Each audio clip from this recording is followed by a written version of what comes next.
Assalamualaikum warahmatullahi wabarakatuh. Izinkan saya untuk memperkenalkan diri. Nama saya adalah Rahardi Zaransyah Wiryanata. Saya di sini ingin menjelaskan materi tentang menjadi manusia yang berketuhanan. Tentu, untuk materi tentang menjadi manusia yang berketuhanan, saya akan meringkasnya dalam beberapa poin utama yang bisa kalian dengar di video ini. Jadi, yang pertama adalah pengertian menjadi manusia yang berketuhanan. Menjadi manusia yang berketuhanan berarti hidup dengan kesadaran bahwa ada kekuatan yang lebih besar yang mengatur hidup dan alam semesta. Konsep ini melibatkan pemahaman spiritualitas dan moralitas berdasarkan nilai-nilai keagamaan.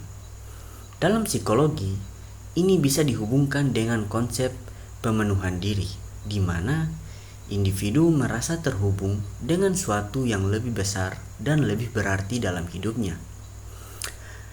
Kehidupan yang berdasarkan nilai ketuhanan, itu yang kedua ya. Aksi moral dan etika. Menjadi manusia yang berketuhanan seringkali diartikan sebagai berperilaku secara moral, seperti berbuat baik, menghormati sesama, dan memiliki empati terhadap orang lain. Tujuan hidup yang lebih tinggi. Berketuhanan memberikan individu panduan dalam mencari tujuan hidup yang lebih besar, bukan hanya untuk diri sendiri, tetapi juga untuk masyarakat dan dunia secara keseluruhan. Yang ketiga, hubungan dengan diri sendiri dan orang lain. Kemudian, penerimaan diri. Sebagai manusia yang berketuhanan, kita diharapkan bisa menerima diri kita sepenuhnya, termasuk kelemahan dan kekuatan. Ini berkaitan dengan konsep penerimaan diri dalam psikologi yang penting untuk kesehatan mental. Kemudian, relasi dengan orang lain. Dalam konteks ini, hubungan dengan sesama dianggap sebagai refleksi dari hubungan kita dengan Tuhan. Dengan memperlakukan orang lain dengan kasih sayang, kita mengamalkan nilai ketuhanan dalam kehidupan sosial kita. Nah, selanjutnya poin yang keempat yaitu kesadaran dan spiritualitas dalam kehidupan sehari-hari. Meditasi dan doa. Praktik spiritual seperti meditasi atau doa sering digunakan untuk memperkuat hubungan dengan Tuhan dan menumbuhkan kesadaran akan tujuan hidup. Pengembangan karakter. Menjadi manusia yang berketuhanan juga berarti terus berusaha mengembangkan karakter yang baik, seperti kesabaran, kerendahan hati, dan kebijaksanaan. Psikologi agama dan kesehatan moral. Sekarang kita masuk yang poin kelima ya. Studi psikologi atau studi psikologi menunjukkan bahwa individu yang memiliki kehidupan spiritual yang kuat seringkali menunjukkan kesejahteraan psikologis yang lebih baik, termasuk ketenangan batin, rasa aman, dan mampu mengatasi stres. Selanjutnya yang keenam yaitu keterhubungan dengan alam semesta. Menjadi manusia yang berketuhanan juga berarti merasa terhubung dengan alam semesta. Ini mengajarkan rasa syukur terhadap segala ciptaan Tuhan dan kesadaran bahwa kita bagian dari sesuatu yang lebih besar. Tantangan dalam menjadi manusia yang berketuhanan. Meskipun konsep ini memberi arah hidup yang jelas, banyak tantangan yang dihadapi seperti godaan untuk hidup hanya untuk kepentingan pribadi atau penurunan spiritualitas di tengah kemajuan teknologi dan perubahan sosial. Oke, jadi itu tadi poin yang ketujuh. Sekarang kita masuk poin yang kedelapan.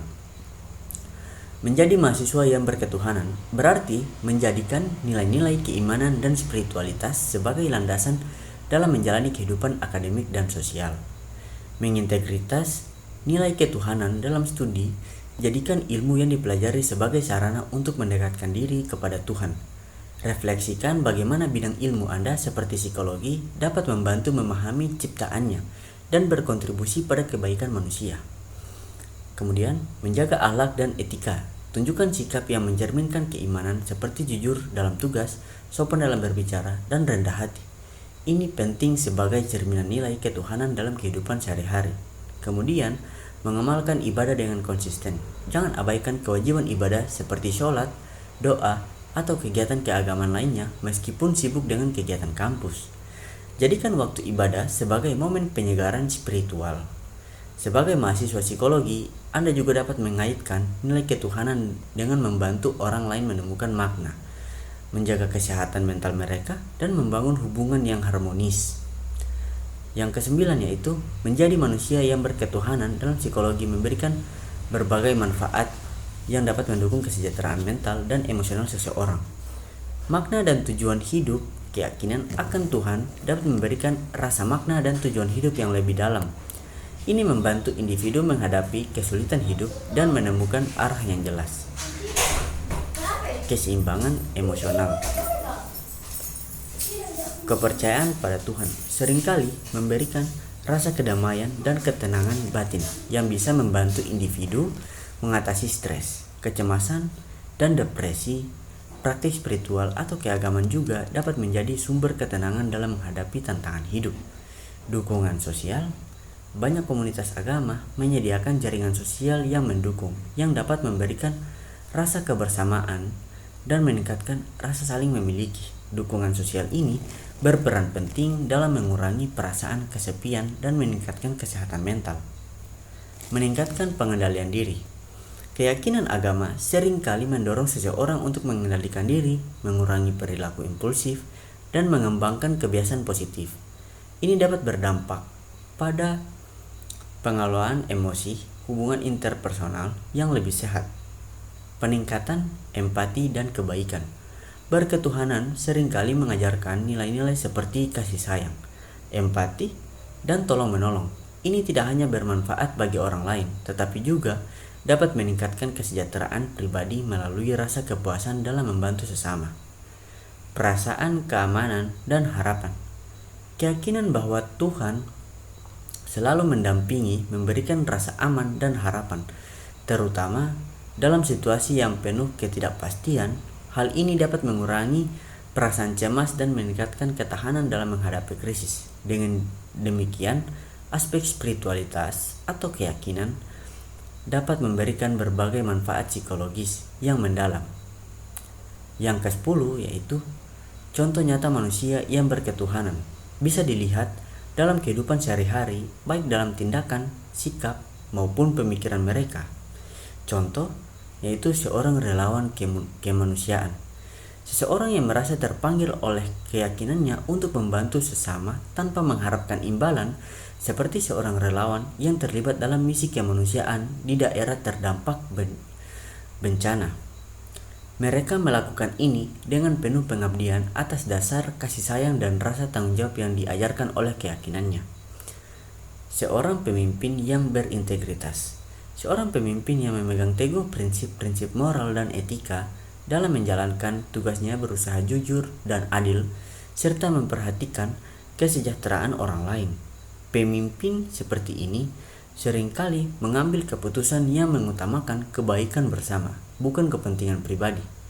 Berdasarkan nilai-nilai yang diyakini, seorang guru yang mengajarkan nilai-nilai kebaikan. Seorang pendidik yang tidak hanya mengajarkan ilmu pengetahuan, tetapi juga menanamkan nilai-nilai agama, moral, dan etika kepada siswa-siswanya. Ia mengajarkan tentang pentingnya saling menghormati, berbagi, dan berbuat baik kepada sesama sebagai bagian dari tugas mulia yang diamanatkan oleh Tuhan. Seorang individu yang memaafkan. Seorang yang telah mengalami penderitaan atau kekecewaan namun memilih untuk memaafkan dan melupakan kesalahan orang lain. Hal ini mencerminkan pengajaran banyak agama yang mengajarkan kasih sayang dan pengampunan, serta percaya bahwa Tuhan akan memberikan kedamaian dalam hati mereka. Seorang pengusaha yang beretika. Seorang pengusaha yang menjalankan bisnisnya dengan prinsip kejujuran, transparansi, dan keberlanjutan, serta berupaya memberikan manfaat bagi masyarakat dalam menghadapi tantangan bisnis.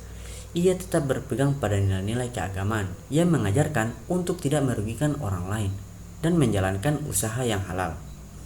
Contoh-contoh ini menunjukkan bagaimana keyakinan berketuhanan dapat mempengaruhi tindakan dan sikap seseorang dalam berbagai aspek kehidupan, baik dalam hubungan sosial, pekerjaan, maupun pengambilan keputusan. Jadi, kesimpulan dari materi yang tentang manusia yang berketuhanan adalah menjadi manusia yang berketuhanan berarti mengintegritas nilai-nilai spiritualitas dan keimanan kepada Tuhan dalam kehidupan sehari-hari, sehingga tercipta keseimbangan antara aspek spiritual, mental, emosional, dan sosial. Hal ini memberikan manfaat berupa makna dan tujuan hidup yang dapat membantu individu menghadapi tantangan dengan optimisme, penguatan moral dan etika yang mendorong perilaku baik terhadap diri sendiri dan orang lain, ketahanan dalam menghadapi krisis dengan rasa percaya bahwa Tuhan selalu mendampingi. Dengan menghayati nilai-nilai berketuhanan, individu dapat menjadi pribadi yang lebih bijak, penuh empati, dan berkontribusi positif bagi masyarakat. Sekian penjelasan yang saya berikan untuk kalian, dan terima kasih yang sudah menyempatkan waktu untuk menonton video ini. Saya Rahardiza Ransahwidanata. Sampai ketemu lagi di next video. See you guys.